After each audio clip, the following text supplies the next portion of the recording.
Morning, guys. Welcome to Coffee Chat.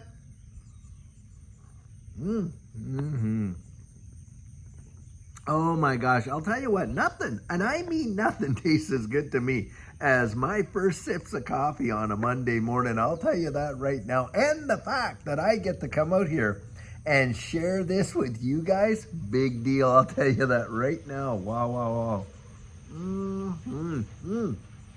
Well, guys, today is going to be a massive day for this XRP ecosystem. Of course, this is the day that we are expecting to hear something from Judge Annalisa Torres over this whole SEC Ripple case. Now, what happened, obviously, we all know that they had filed some paperwork to have that, jointly filed it, mind you, to have the whole, injunction removed so that Ripple could sell to the on-demand liquidity partners. And on top of that, to reduce that fee from 100, or that fine, I guess, from that 125 million down to that, 50 million and stuff like that. Now, we know that there's 125 million sitting there locked up in the courts that Ripple had given, because, what the fine was. And they were saying, hey, while we negotiate this thing, we'll lock it up. The money's there, no problems, whatever. But, they wanted some sort of an agreement. They were trying to hammer it out. Well, of course, when the whole, administration switched over, the whole attitudes with, respect to, the SEC changed as well. Remember, the SEC under Gary Gensler and all that, they were looking at a $2 billion fine. That's what they were wanting, $2 billion out of Ripple. That is obscene. And of course, trying to say that XRP in and of itself would classify as a security, because of course they wanted to hammer this space right down and have complete and total jurisdiction over it. They were, calling favorites, obviously with the Ethereum free pass. And on top of that, regulation by enforcement. I mean, look what they did to Library. Absolutely decimated it. I do not for 1 second believe that would have happened to Library had it been this administration. Now, I don't know what the guys over at Library are looking at doing, but I suspect they should be looking into this, because this whole regulation by enforcement, not even constitutional the way that it went down. And of course, XRP would have never qualified. And Judge Annalisa Torres did nail that one absolutely spot on.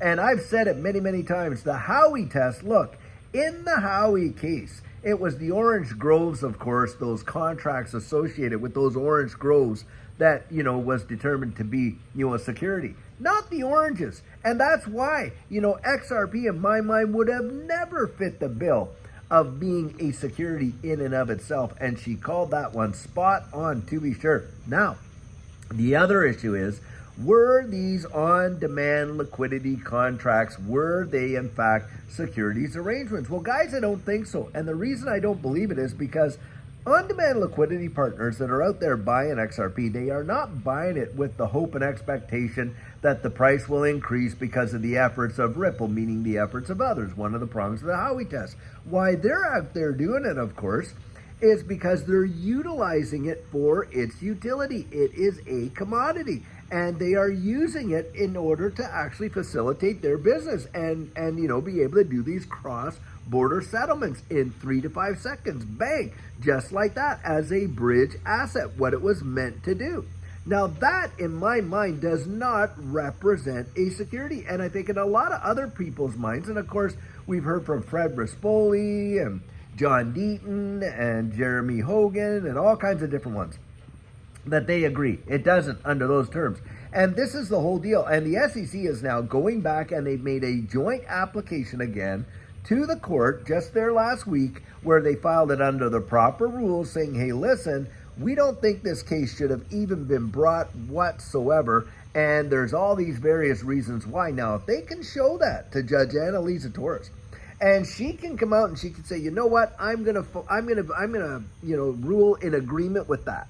And, we're not going to designate these ODL contracts as securities. We're going to remove that injunction. And, hey, we're going to reduce the fine. Now, I don't see why she wouldn't do it, because, of course, you've got the regulator, the SEC, and Ripple, whom they sued. Remember, this is a civil action.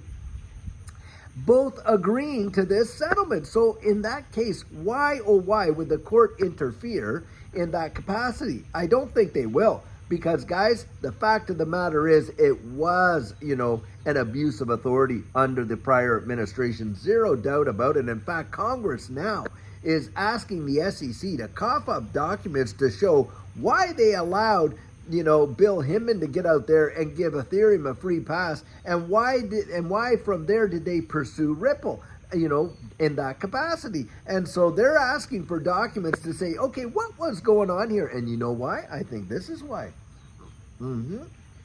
We're getting all this stablecoin legislation coming out. And of course, they're reading all this stuff and they want to pass this. And FIT 21, that Financial Innovation and Technology for the 21st Century Act, that is helps to govern a lot of this and define a lot of this. So Congress is out there and they're saying, okay, what's going on here? Why was this free pass? Boy, I'll tell you, it would make our hearts leap if we saw some feat like Bill Hinman's, being held to the fire. But guys, I don't think any of that's ever going to happen. I don't think it is. I mean, I think these powers that be knew exactly what was going on, allowed it to happen. This whole dog and pony show this whole time has been absolutely outrageous. I mean, Judy and I were buying XRP before this lawsuit was ever laid down, and I mean from a good time before.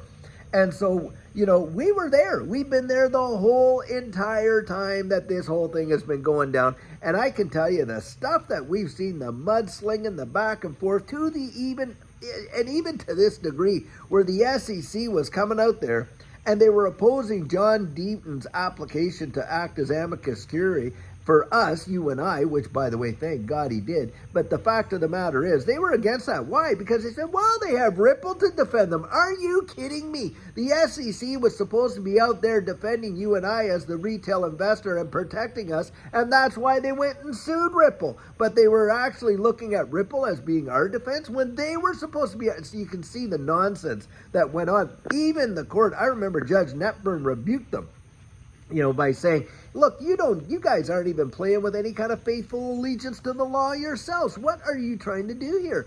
And of course, we know the whole thing was just an utter hack job, lawfare at its finest, and that's why we ended up with this. So to correct this mistake, and this it was not a mistake, this individual, and purposeful action, now you got Paul Atkins there at the helm, and they're going back and they're agreeing with Ripple. Hey, look, let's get this injunction off the table. Let's reduce this back to, 50 million, which may just cover the legal costs, of what the SEC had to throw down. So that's where that is. Maybe, I'm guessing. I mean, Ripple went and paid, 200 plus million? Unbelievable, to defend this case. I mean, realistically, as far as I'm concerned, the SEC should be paying Ripple back all their legal costs, but we know that's not going to happen. And of course, the damage that had on you and I as retail investors, into the billions, no doubt about it. Yep. I mean, when you think that even under all of that scrutiny, where, a freshly minted SEC lawsuit on it, being delisted from every US exchange and all that, XRP still did a 1,200% move, and that last bull run happened within 4 months' time. It was 17.48 cents, and 4 months later, $1.97. That is remarkable considering. And by the way, never, and I mean never, not once, has XRP ever left the top 10 for market cap in this space. Never, not ever. And that's why I think it should send shivers right up, these Bitcoin maxi spines, because they realize, look, XRP and the XRP ledger solves practically every problem that Bitcoin represents. How it can't, move at scale, no smart contracts, there, no ability to go out there and be exactly what the white paper had said, a medium of exchange to the degree that the world needs. Can't do it. And of course, proof of work consuming power like insane. Some small countries don't even consume the same amount of power that, it does to run the Bitcoin blockchain. And so, that's out there right now. And of course, that's why I think it scares them to dickens. But guys, this is a big day. I think we're going to see something. I hope to high heaven we actually get that decision. Now, maybe it won't be today. Maybe it'll be in a couple days, but hopefully by the end of this week. And I believe that we get that right decision. I think we're going to fly. You're already watching it. XRP's up, what, 4, 5, 6% today? That's pretty good, guys, considering where the world is at and it's, all this geopolitical stuff that's going on around the wide world. And the markets hate that kind of instability. But what are you seeing? You're watching this space as a flight to safety, guys. That's what you're seeing right there. You know what? That sip tasted just as good as the first. I'll tell you. Yep. But that's what we're seeing. So we will keep our ears, like I'll be listening like crazy and our eyes peeled to see what happens. And later on today, guys, by the way, hope you've had an absolutely fabulous weekend. For all the fathers out there, I hope you enjoyed your Father's Day. I'll tell you what, it is something else, not just to be a father, but to be a dad. I'll tell you, be a dad. Get out there, spend time with those kids, man. I'll tell you what, there's only one of you. There is only one of you. There will only ever be one of you, whether you're in the home or you're not, if it's a shared situation or whatever. Those are your kids. Those are your kids. And I'll tell you what, they carry you in them, whether they like it or not. You're a part of their lives. So try to, get out there and really just invest. One of the greatest investments you'll ever make is the investment that you make in your kids. I'll tell you that right now. It's the one great thing, the signature of our life that we get to leave behind are the deposits that we make in our children. I'll tell you that. Anyway, I hope you had an absolutely fabulous one, to be sure. And until later on, we're going to have another fantastic video for you guys. Have a great one and take care.